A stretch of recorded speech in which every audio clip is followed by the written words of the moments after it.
Hello and welcome back, guys. In this video we're going to start with the importance of staffing. As in the previous lecture we have started with the staffing, where we tried to understand staffing with the help of introduction, meaning and few definition. Over there we have seen that staffing is something which fills the gap that means the vacancies which arise into the organization due to the various reasons, like death of the employee, or the transfer of the employee, or the promotion of the employee, correct? Because of any reason, if the vacancy arrives into the organization, so staffing helps to fill this gap by putting the right person at the right job with the right pay scale, correct? We have also seen the process of staffing, where we select the employees by taking the due and proper precaution, and once the employees are selected, we select the employee and offer the job to the employee, we take the due care of the employees in order to retain them into the organization, because employees are the assets of the organization, correct? We have also seen that staffing is a continuous process. Staffing क्या है? Continuous process है. It's a never ending process till the time organisation is going to be in existence. जब तक आपके organisation का existence रहेगा, that particular period of time तक आपको किसकी ज़रूरत पड़ेगी? स्टाफिंग फंक्शन की ज़रूरत पड़ती रहेगी. ठीक है. So will start with the importance of staffing in this particular video lecture. The first important of staffing is effective managerial function. Correct. As we know that staffing deals with the human resource. Correct. It deals with the human force. Correct. Which is the most important asset of any organization. क्योंकि organisation का success किस पे depend करता है? मैंने आपको पहले भी बताया था, कैपिटल सबके पास होगा, मशीनरी सबके पास होगी, मेथोडोलॉजी सबके पास होगी. डिफर करता है the quality of the labour force which you hold. Correct है. सो ऑर्गेनाइजेशन का सक्सेस जो होता है वो किस पे डिपेंड करता है? ऑर्गेनाइजेशन के लेबर फोर्स पे डिपेंड करता है, उसकी ह्यूमन रिसोर्स पे डिपेंड करता है. So it is the most important asset of any organisation, as it's the people who make the other resources moving. Correct है. आपका कैपिटल खुद से काम नहीं करेगा, मशीनरी खुद से काम नहीं करेगी, मेथोडोलॉजी खुद से काम नहीं करेगा. इन सबको इम्प्लीमेंट करने के लिए you will going to require the manpower. Correct है. आपको लेबर को, आपको कैपिटल को एक्टिव करने के लिए, मशीनरी को एक्टिव करने के लिए, मेथोडोलॉजी को ऑन ग्राउंड इम्प्लीमेंट करने के लिए you will going to require the labour force. So it is the work force, correct है, who make all this things possible, who move all this things in a right direction towards the organization, towards the attainment of the organizational goal, right? So the competent workforce can work effectively in different functional areas. अगर आपका workforce effective है, efficient है, correct है, they can work in the different areas like marketing, production, finance, etc. So the effective functioning of planning, organizing, directing, correct है, and all the other functions of the management, correct है, apart from staffing, सारे के सारे जो functions हैं, इनका effective functioning जो है वो किस पे depend करता है?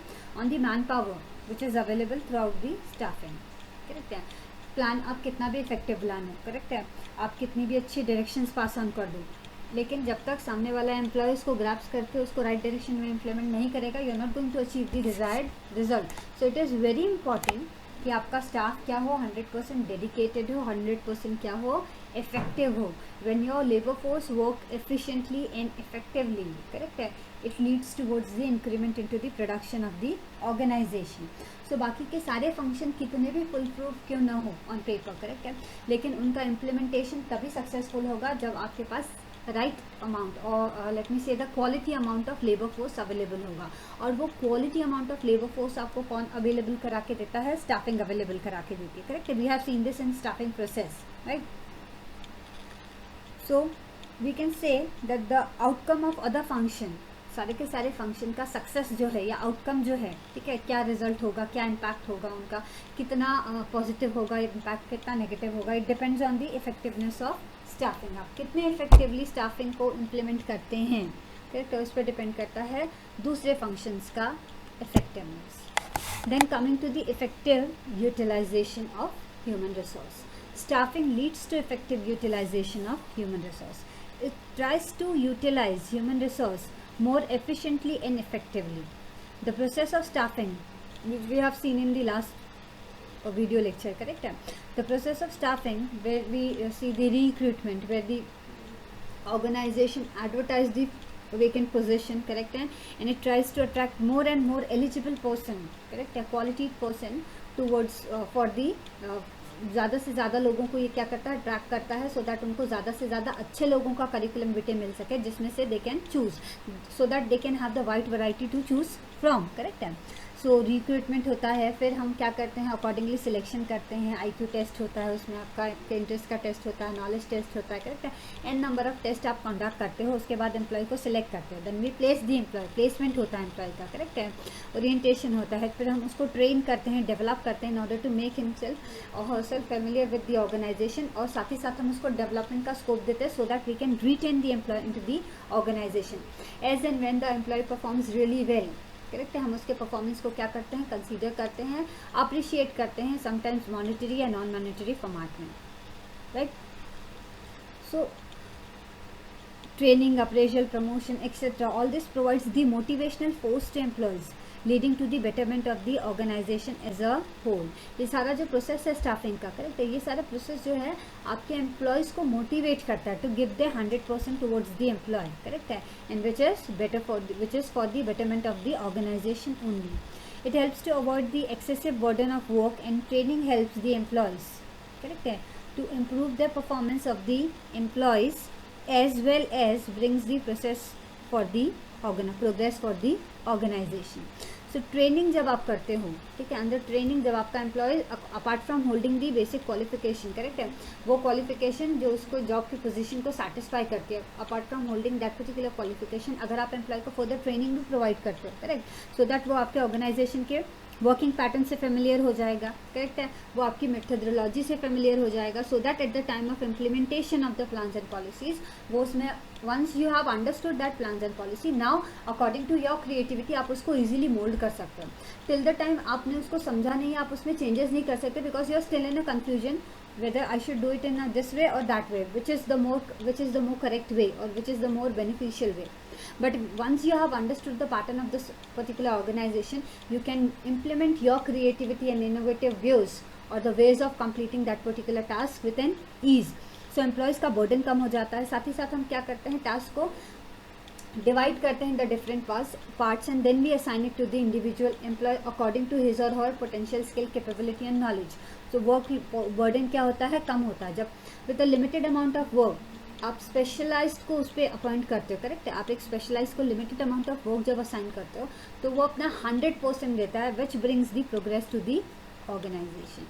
सो in staffing we focus on effective and the full utilization of the available human force by giving them the different opportunities within the organization, correct है, उनको growth, वो employees who are seeking for the growth, उनको growth के लिए scope provide करो, if they are working really well, correct है, give them the correct guidance, give them the correct motivation, right time पे guide करो, correctly motivate करो उनको, so that they can give their 100%. Now it builds the cordial relationship. It helps to build the healthy relationship among all the levels in the organization and among the employees who belongs to the different levels into the organization. वो organization जिसमें internal conflicts होता है between the managers और between the employees, correct है, ऐसी organization long run में कभी success achieve नहीं कर सकती है, correct है. So in order to achieve the success in the long run, correct है, within the organisation employees के बीच में, अलग अलग डिपार्टमेंट्स के बीच में, अलग अलग मैनेजर्स के बीच में, सबके बीच में क्या होना चाहिए, एक हेल्दी रिलेशनशिप होना बहुत ज़रूरी होता है, करेक्ट है. तो स्टाफिंग क्या करता है, राइट इंडिविजुअल को by placing on the right job, and also staffing make sure करता है कि हर इंडिविजुअल को according to his and her capability क्या मिले, राइट पे स्केल मिले, correct. So when you are getting the right pay scale according to your particular potential skill and expertise, why the hell you are going to get into the arguments or kind of chaos with some another person into the organization, correct है. Proper communication आप maintain रखते हो और relationship क्या होते हैं आपके, cordial होते हैं. So the smooth functioning, correct, a smooth human relation between the employees, between the managers and the department is the key to for the betterment of the organization, and the better communication and coordination of the managers efforts in the organization.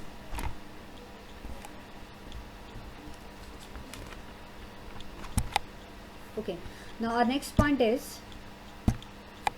it helps in the staffing helps human resource development, correct है ना। Skill we as we all know that skilled and experienced employees जो होते हैं, correct है, they are the asset of the organisation. हमारे skilled और experienced employee क्या होते हैं, हमारे ऑर्गेनाइजेशन का असेट होते हैं, हमारे बिजनेस का असेट होते हैं, करेक्ट है। सो स्टाफिंग क्या करता है, इनको ट्रेन करता है and staffing develops them. Staffing उनको डेवलपमेंट का स्कोप प्रोवाइड करता है विद इन द ऑर्गेनाइजेशन, आपको प्रॉपर ट्रेनिंग देता है and once you have started performing well, वो विद इन द ऑर्गेनाइजेशन आपको ग्रो और डेवलप करने का स्कोप देता है। आप ऐसा नहीं कि सिर्फ प्रमोशंस दिए जा रहे हैं, सैलरी नहीं बढ़ा रहे हैं, along with giving the promotion higher positions they work on your salaries also, correct है। So you don't feel the need to go somewhere else, correct. So by providing the proper training and development to the employees, staffing tries to retain the employees for a longer period of time. और आपका employ जितने लंबे time तक आप काम करता है, ठीक है, एक इंडिविजुअल जितने लंबे टाइम तक एक पर्टिकुलर टास्क में एसोसिएटेड होता है, वो उतना ज़्यादा एक्सपीरियंस और नॉलेजेबल होता जाता है। और आपके पास जितना ज़्यादा एक्सपीरियंस होता है, यू कैन गिव, आपके डिसीजन उतने ही एक्यूरेट और प्रिसाइज होते हैं जितने ज़्यादा आप एक्सपीरियंस होते हैं।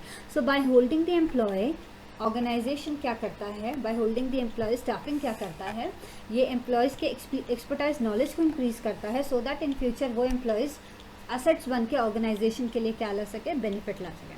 अच्छा, now at the time of training and developing the employees within the organisation, correct है, मैनेजर क्या करता है, manager tries to inculcate the organisational structure into them, that what are the rules and regulations of the organization, what are your boundaries within which you can perform and you can execute your delivery, your duties, correct है, जिसके within आप अपनी duties को क्या कर सकते हो, perform कर सकते हो। एंड मेक श्योर करना कि बाकी के सारे लोग भी सेम पैटर्न को क्या कर रहे हैं, फॉलो कर रहे हैं। That means no one is breaking the rules and regulation of the organisation. Yes, obviously you can implement the given task in the innovative way, but not by breaking the rules and regulation of the organisation.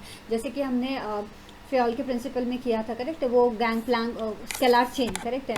So make sure until it is not the matter of life and death, correct है, जब तक बहुत ज़्यादा urgent नहीं हो, you are going to communicate by following that particular chain only, correct है। Organisational structure में हम क्या करते हैं, पैटर्न डिसाइड करते हैं, कौन कहाँ किसको रिपोर्ट करेगा, कौन किसको ऑर्डर्स पास ऑन करेगा। So you have to make sure कि आप क्या कर रहे हो, उसी पैटर्न को फॉलो करते हुए, इसी स्ट्रक्चर को फॉलो करते हुए, you are moving ahead into the organisation and you are making sure that each and every one who are working with you and who are working under you, correct है, who are working around you are following the same thing.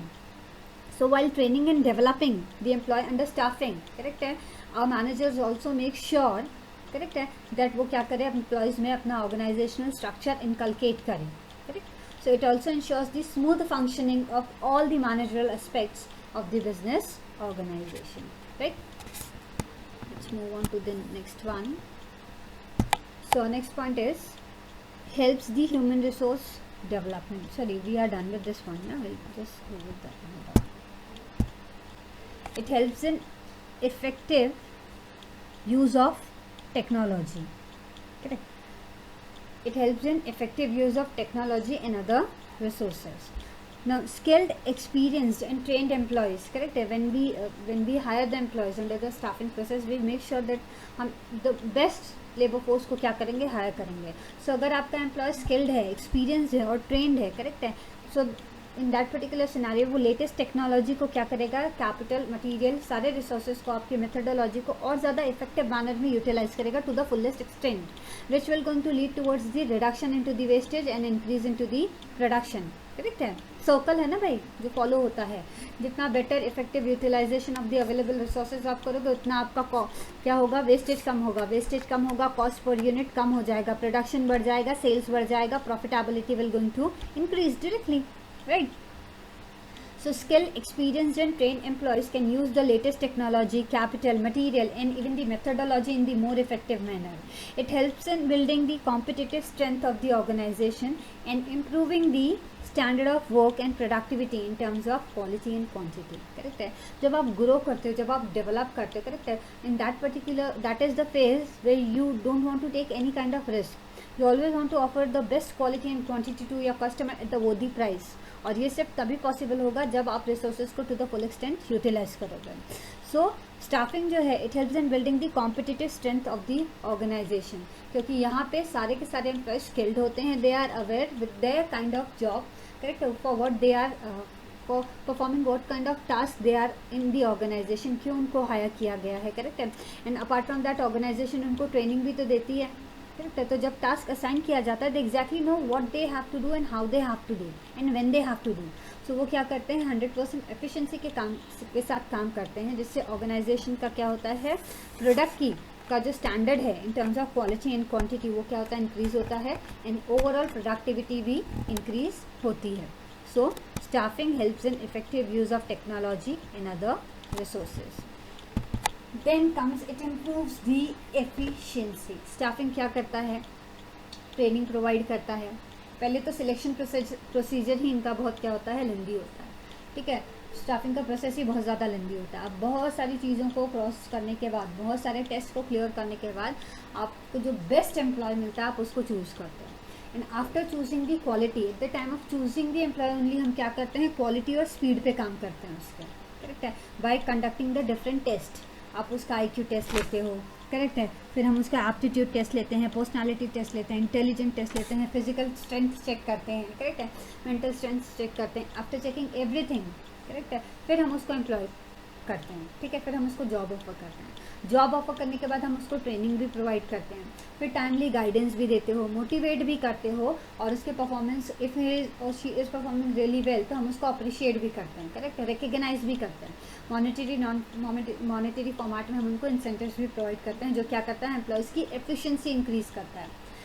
Quality improvise हुई product की, speed increase हुआ आपके workers का, efficiency increase हुई आपके workers की, it will going to lead towards the reduction into the cost per unit. आपके product का कॉस्ट पर यूनिट क्या हो जाएगा, कम हो जाएगा। जितने स्किल्ड और जितने एक्सपीरियंस्ड आपके पास जितने एक्सपर्टाइज्ड एम्प्लॉयज़ होंगे, करेक्ट है, वो आपको कम से कम रॉ मटेरियल में, ठीक है, better quality of product manufacture करके देंगे कम से कम टाइम में, करेक्ट है।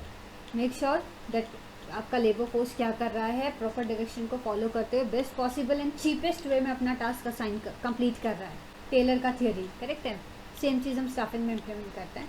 सो और उसके बाद उसके परफॉर्मेंस को जब आप अप्रिशिएट करते हो, तो उसकी एफिशिएंसी क्या होती है, इंक्रीज होती है, और ये सब चीज़ें लीड करती हैं towards reduction into the cost, right.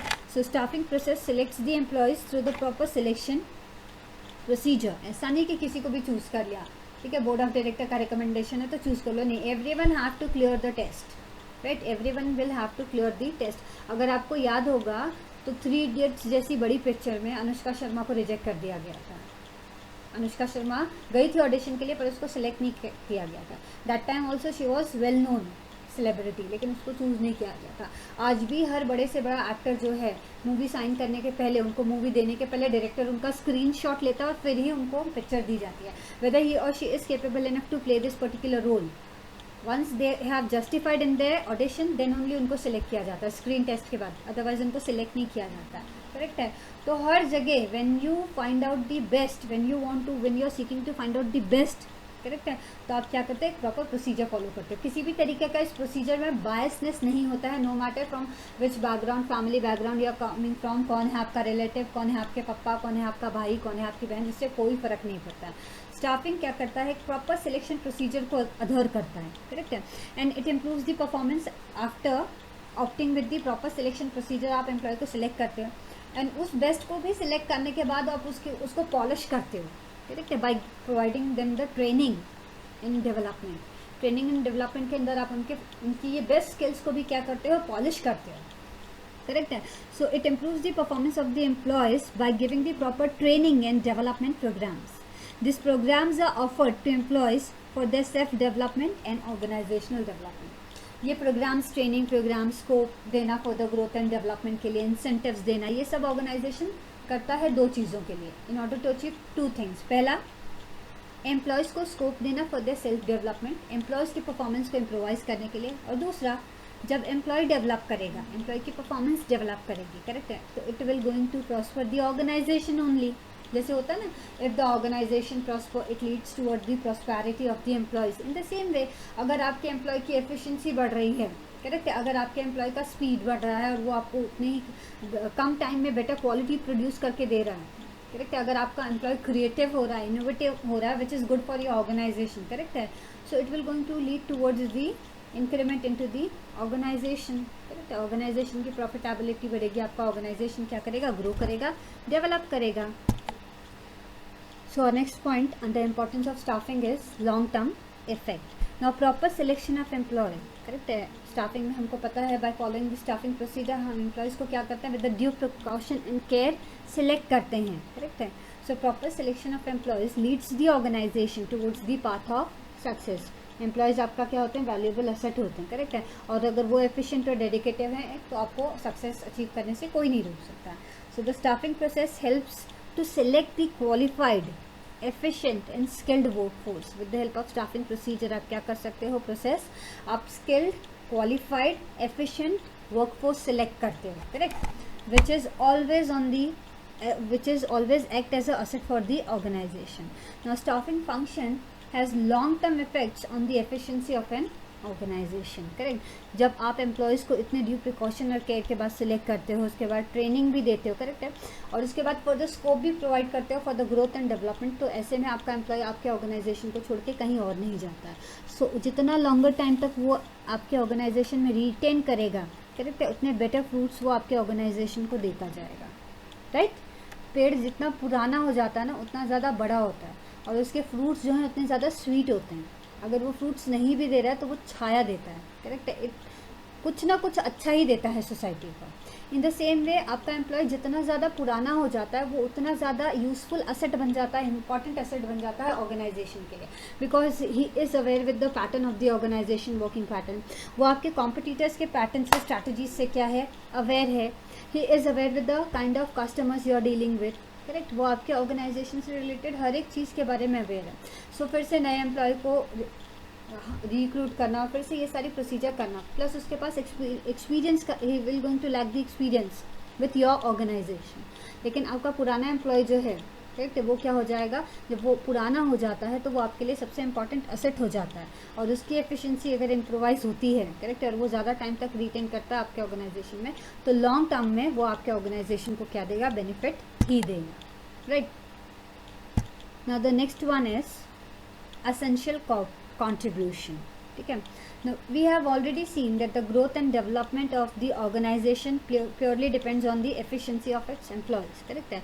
Organisation का ग्रोथ और सक्सेस किस पे डिपेंड करता है, उनके एम्प्लॉयज़ पे डिपेंड करता है, कितना इफेक्टिव और एफिशिएंट उनका एम्प्लॉय है। So that we can hear we can say that the organisation के ग्रोथ और सक्सेस का जो की है वो किसके पास होता है, स्टाफिंग के पास होता है। स्टाफिंग जितने अच्छे एम्प्लॉयज़ आपको ला के देगा, ठीक है, उतना बेटर ग्रोथ एंड डेवलपमेंट होगा आपके ऑर्गेनाइजेशन का। सो ऑर्गेनाइजेशन के बाकी के सारे फंक्शंस का एफिशिएंसी जो है वो किस पे डिपेंड करता है, आपके स्टाफिंग के इफेक्टिवनेस पे डिपेंड करता है। उनकी एफिशिएंसी किस पे डिपेंड करती है, स्टाफिंग के इफेक्टिवनेस पे डिपेंड करती है। तो we can say that staffing is the key, correct है, जो क्या ओपन करता है, ऑर्गेनाइजेशन के ग्रोथ एंड सक्सेस के लॉक को ओपन करता है। So staffing by putting the right person at the right job ensures the continuity and the growth of organization. कई बार आपने ऐसा देखा होगा कि बहुत सी ऐसी ऑर्गेनाइजेशंस या कंपनीज होती हैं वो just about to shut down, लेकिन एक दो बंदे ऐसे आ जाते हैं या कुछ एम्प्लॉयज़ ऐसे आ जाते हैं, करेक्ट है, who give their 100% और उस डूबती हुई कंपनी को, लॉस मेकिंग कंपनी को वो क्या करते हैं, प्रॉफिट मेकिंग में कन्वर्ट कर देते हैं, देखते ही देखते, आपको पता भी नहीं चलता, करेक्ट है। So it is all about the employees. सारा खेल किसके हाथ में होता है, एम्प्लॉय के हाथ में होता है। They are the masters, they are the masters. आप कितना अच्छा प्लान बना लो, करेक्ट है, आप कितने अच्छे डायरेक्शन दे लो, राइट। जैसे जब स्टूडेंट और टीचर की बात होती है तो you guys, students are the masters, सारी चीज़ें आपके हाथ में होती है। मैं कितना भी अच्छा बोर्ड, कितना भी सिंपल सिलेबस रेडी कर दे आपके लिए, ठीक है। अभी केस स्टडीज़ आ गई लास्ट ईयर से आपके सिलेबस में, करेक्ट, तो वो इंटरैक्टिव सेशन आपका क्या करती हैं, वो आपके प्रैक्टिकल नॉलेज को बिल्डअप करती हैं। हम कितना भी अच्छा कंटेंट डाल दें, टीचर्स कितने भी इफेक्टिवली और इफिशिएंटली आपको पढ़ा लें, लेकिन जब तक as a student you are not, आप तैयार नहीं हो उस नॉलेज को ग्रास्प करने के, you are not ready to understand it and write it in the paper, correct है, हम सबके एफर्ट्स क्या हैं, मीनिंगलेस हैं, correct, because our performance is going to be judged by your output. आप कितने एफिशिएंटली, कितने अच्छे से पेपर लिखते हो और कितने अच्छे परसेंटेज लेके आते हो, उस पर डिपेंड करता है हर एक टीचर का परफॉर्मेंस, करेक्ट है। आप देखोगे at our time when we were students, correct है, ये सिलेबस से हमारा सिलेबस बहुत डिफरेंट था और बहुत ज़्यादा डिफिकल्ट और कॉम्प्लिकेटेड भी था। हमारे टाइम पे इतने सारे ऑप्शंस नहीं थे। आज तो आपको अकाउंट्स में भी क्या आते हैं, ऑब्जेक्टिव आते हैं। When I completed my graduation and when I give my 12th standard exam, हमको अकाउंट्स में ऑब्जेक्टिव्स नहीं थे। अकाउंट्स में सीधा 20 मार्क्स, 10 मार्क्स, 5 मार्क्स के सारे आंसर्स, क्वेश्चन आंसर्स होते थे, ठीक है, सम सॉल्व करने होते थे आपको। लेकिन आपको तो आज के डेट में उस अकाउंट्स में भी 80 मार्क्स के पेपर में ऑब्जेक्टिव्स, हमारे टाइम पे ये 20 मार्क्स के इंटरनल मार्क्स भी नहीं होते थे, ठीक है। तो पैटर्न को इतना ईजियर क्यों बना दिया गया, आपके लिए बना दिया गया। लेकिन all this are going to be turned out meaningless अगर आप इफेक्टिवली वर्क नहीं करते हो इस पर। सो इन द सेम वे, जैसे हर टीचर के ग्रोथ एंड सक्सेस का जो बार होता है वो डिपेंड करता है उसके स्टूडेंट के इफेक्टिविटी पे, इफेक्टिवनेस पे। In the same way organisation का सक्सेस डिपेंड करता है उनके एम्प्लॉयज़ के इफेक्टिवनेस पे। सो वो एम्प्लॉयज़ जिनके पास करेक्ट एफिशिएंट और इफेक्टिव एम्प्लॉय हैं, वो ऑर्गेनाइजेशन करेक्ट है जहाँ पे स्टाफिंग प्रोसेस को बहुत ही प्रॉपर प्रिकॉशन और केयर लेके इम्प्लीमेंट किया जाता है, and with the help of this process right individual को राइट जॉब इंश्योर किया जाता है, करेक्ट है। वहाँ पे वो ऑर्गेनाइजेशन कंटिन्यूटी और ग्रोथ दोनों अचीव करती है in the business world. So the selection process is based on testing the prospective employees on the different criteria. Selection process lengthy होता है, अलग अलग क्राइटेरियाज पे एम्प्लॉयज़ को क्या किया जाता है, जज किया जाता है, उनका इंटेलिजेंस, एप्टीट्यूड, पर्सनालिटी, इंटरेस्ट, ऐसे एन नंबर ऑफ टेस्ट क्या किए जाते हैं एम्प्लॉयज़ पे कंडक्ट किए जाते हैं। क्यों कंडक्ट किए जाते हैं? So that organisation can meet the future challenges wisely. जितना इफेक्टिव एफिशिएंट आपका ऑर्गेनाइजेशन होगा, करेक्ट है, उतने ही आपका एम्प्लॉय होगा। जितना इफेक्टिव और एफिशिएंट आपका एम्प्लॉय होगा, उतने ही बेटर वे में आप क्या कर पाओगे, फ्यूचर चैलेंजेस को बेयर कर पाओगे। फ्यूचर चैलेंजेस को प्रेडिक्ट करना is not possible. To some extent आप उसको प्रेडिक्ट कर सकते हो, लेकिन अगर आपके एम्प्लॉयज़ एफिशिएंट हैं, करेक्ट है, अगर आपके एम्प्लॉयज़ केपेबल हैं, टैलेंटेड हैं, तो वो किसी भी तरीके की सिचुएशन को बेस्ट पॉसिबल वे में क्या कर पाएंगे, ओवरकम कर पाएंगे, राइट। सो फर्दर हम उनको ट्रेनिंग और डेवलपमेंट भी प्रोवाइड करते हैं under staffing. Also helps to improve the, now this training and development क्या करता है, उनको हेल्प करता है to improve the efficiencies, correct. So therefore contribution of staffing in their future role is taken into account in staffing function. So staffing function में हम किसको prime importance देते हैं, एम्प्लॉयज़ के फ्यूचर ग्रोथ एंड डेवलपमेंट पे हम prime importance देते हैं। बिकॉज एम्प्लॉयज़ अगर प्रॉस्पर करेगा, एम्प्लॉय प्रॉस्पर करेगा, ग्रो करेगा, डेवलप करेगा, it will directly going to lead towards the growth and development of the organisation. सिर्फ उसी केस में जब आप उस एम्प्लॉय को रिटेन करके रखते हो, होल्ड करके रखते हो अपने ऑर्गेनाइजेशन में। किडनैप करके रखोगे ऐसा नहीं है। You are going to provide him the fair working conditions, correct है। जैसे जैसे वो ग्रो करेगा, आप उसके इंसेंटिव्स बढ़ाओगे, आप उसको फर्दर फैसिलिटीज़ प्रोवाइड करोगे, फेयर एंड जस्ट वाला ट्रीटमेंट, करेक्ट है, तो ही वो रिटेन करेगा। आप बोलोगे रिटेन करके रखना मतलब हम उसको किडनैप कर लेंगे, कहीं जाने नहीं देंगे, no, not like that, right है। By providing the proper, just and fair treatment to the employees, if you are capable enough to hold the employees, to retain the employees for a longer period of time, correct, definitely the organization is going to achieve the success in the long run. Now coming to the next point, that it provides the job satisfaction. It helps in providing the job satisfaction to employees by keeping their morale high through financial and non-financial incentives, and as and when they perform well.